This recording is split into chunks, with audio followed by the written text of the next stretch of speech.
శని ప్రదోష వ్రతకథ. పురాణాల ప్రకారము పురాతన కాలంలో ఒక పేద పూజారి ఒక గ్రామంలో నివసించాడు. ఆ పూజారి మరణించిన తరువాత అతని భార్య తన పోషణ కోసం తన కొడుకుతో కలిసి రోజంతా భిక్షాటన చేసి సాయంత్రం ఇంటికి తిరిగి వచ్చేది. తండ్రి మరణానంతరం ఎక్కడెక్కడికో సంచరించడం ప్రారంభించిన విదర్భ దేశపు యువరాజు ఒకరోజు ఈ తల్లి కొడుకులను కలిశాడు. పూజారి భార్య అతని పరిస్థితిని తట్టుకోలేక యువరాజుని తన ఇంటికి తీసుకొని వచ్చింది మరియు అతనిని కూడా కొడుకులాగా చూసుకుంది. ఒకరోజు పూజారి భార్య తన ఇద్దరు కుమారులను ఋషి శాండిల్య వద్దకు తీసుకుని వెళ్ళింది. మునివర్య, నాకు చాలా బాధగా ఉంది. దుఃఖం నుండి విముక్తి పొందడానికి దయచేసి ఏదైనా పరిష్కారం సూచించండి. నా కొడుకులిద్దరూ మీ రక్షణలో ఉన్నారు.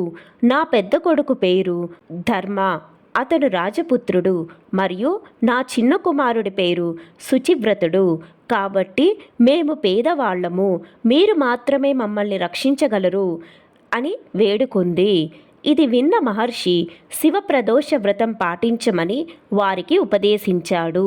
ముగ్గురు ప్రదోష వ్రతం పాటించడం ప్రారంభించారు. కొంత సమయం తరువాత ప్రదోష వ్రతం వచ్చింది.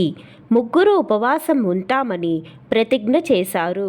శుచివ్రతుడు అనే చిన్నపిల్లవాడు అతను ఒక చెరువు దగ్గర స్నానం చేయడానికి వెళ్ళినప్పుడు దారిలో ఒక బంగారు కుండ నిండా డబ్బు కనిపించింది.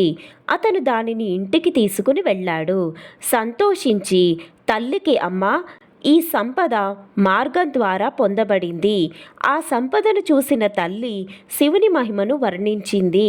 రాజకుమారుడిని తన దగ్గరకు పిలిచి, చూడు నాయనా, శివుని దయతో మనకు ఈ సంపద లభించింది.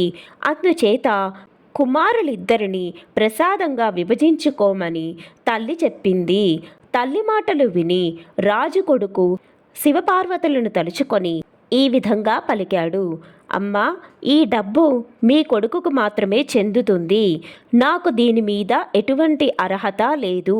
శివపార్వతులు నా మీద దయతలిచి ఇచ్చినప్పుడే తీసుకుంటాను అని చెప్పి రాజపుత్రుడు మరలా పూజలో నిమగ్నమైపోయాడు. ఒకసారి పిల్లలిద్దరూ అడవిలో తిరుగుతున్నారు. వారిలో పూజారి కుమారుడు ఇంటికి తిరిగి వచ్చాడు. కానీ యువరాజు అడవిలోనే ఉన్నాడు. గంధర్వ బాలికలు ఆడుకోవడం చూసిన యువరాజు వారితో మాట్లాడడం మొదలుపెట్టాడు. ఆ అమ్మాయి పేరు అంశుమతి. ఆ రోజు యువరాజు ఆలస్యంగా ఇంటికి తిరిగి వచ్చాడు. మరుసటి రోజు యువరాజు మళ్ళీ అంశుమతి తన తల్లిదండ్రులతో మాట్లాడుతున్న ప్రదేశానికి చేరుకున్నాడు. అప్పుడు అంశుమతి తల్లిదండ్రులు యువరాజును గుర్తించారు. నీవు విదర్భ నగరానికి యువరాజువి, నీ పేరు ధర్మగుప్తుడు అని చెప్పారు. అంశుమతి తల్లిదండ్రులు యువరాజుని ఇష్టపడి శివుని దయతో మా కుమార్తెను నీకు ఇచ్చి వివాహం చెయ్యాలనుకుంటున్నామని, ఈ వివాహానికి సిద్ధమా అని అడిగారు. యువరాజు అనుమతి ఇవ్వడంతో వారి వివాహము జరిగింది. తరువాత యువరాజు విదర్భపై భారీ గంధర్వ సైన్యంతో దాడి చేసి భీకర యుద్ధంలో గెలిచి తన భార్యతో కలిసి పాలన ప్రారంభించాడు. అప్పుడు అతను పూజారి భార్యను మరియు అతని కొడుకును గౌరవంగా రాజభవనానికి తీసుకొని వచ్చి వారిని ఒకచోట ఉంచడం ప్రారంభించాడు.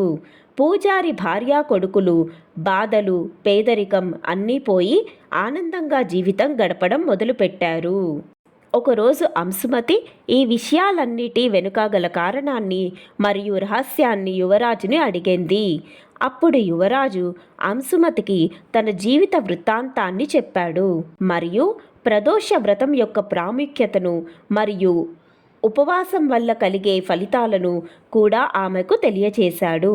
అప్పటి నుండి ప్రజలు తమ జీవితంలోని కష్టాల నుండి ఉపశమనం పొందడానికి, పాపాలు నశించి మనిషి అనుకున్నది సాధించడానికి ప్రదోష వ్రతాన్ని పాటించడం ప్రారంభించారు. 2వ అధ్యాయము. ఒక ఊరిలో ఒక ధనవంతుడు ఉండేవాడు. అతనికి ఆస్తిపాస్తులలో ఎటువంటి లోటు ఉండేది కాదు. అతను చాలా దయగలవాడు. అతని ఇంటి నుండి ఎవ్వరూ కూడా ఉత్తి చేతులతో తిరిగి వెళ్ళనిచ్చేవాడు కాదు. తన మనస్సుకి నచ్చిన విధంగా అందరికీ విరాళాలు ఇచ్చేవాడు. కానీ ఇతరులు సంతోషంగా ఉండటాన్ని చూసిన సేటు మరియు అతని భార్య తాము చాలా సంతోషంగా ఉన్నారు. కానీ పిల్లలు లేకపోవడమే వారి బాధకు కారణము. ఒకరోజు వారు ఇద్దరూ తీర్థయాత్రలకు వెళ్ళాలని నిర్ణయించుకొని తన పనిని తన సేవకులకు వదిలేశాడు. వారు ఇప్పుడే నగరం నుండి బయటికి వచ్చినప్పుడు ఒక పెద్ద చెట్టు క్రింద సమాధిలో ఉన్న ఒక తెలివైన ఋషిని చూశారు. సాధు మహారాజ్ గారి ఆశీర్వాదం తీసుకొని ప్రయాణం మొదలు పెట్టాలని ఇద్దరూ అనుకున్నారు. భార్యాభర్తలిద్దరూ సమాధిలో ఉన్న సాధువు ముందు చేతులు కట్టుకొని కూర్చున్నారు మరియు అతని భ్రాంతి విచ్ఛిన్నం కోసం వేచి ఉన్నారు. ఉదయం నుండి సాయంత్రం వరకు, ఆపై రాత్రి వరకు సాధువు యొక్క భ్రమణం విడిపోలేదు. కానీ సేటు భార్యాభర్తలు చేతులు జోడించి ఓపికగా కూర్చున్నారు. చివరగా మరుసటి రోజు ఉదయం ఋషి సమాధి నుండి మేల్కొన్నాడు. భార్యాభర్తలను చూసి మృదువుగా నవ్వి చేయి పైకెత్తి ఆశీర్వదించి ఇలా అన్నాడు: నేను మీ హృదయంలో ఉన్న బాధను పసిగట్టాను. మీ సహనం మరియు భక్తికి నేను చాలా సంతోషిస్తున్నాను. సంతానం కలగాలంటే శని ప్రదోష వ్రతం ఆచరించే విధానాన్ని వారికి వివరించారు.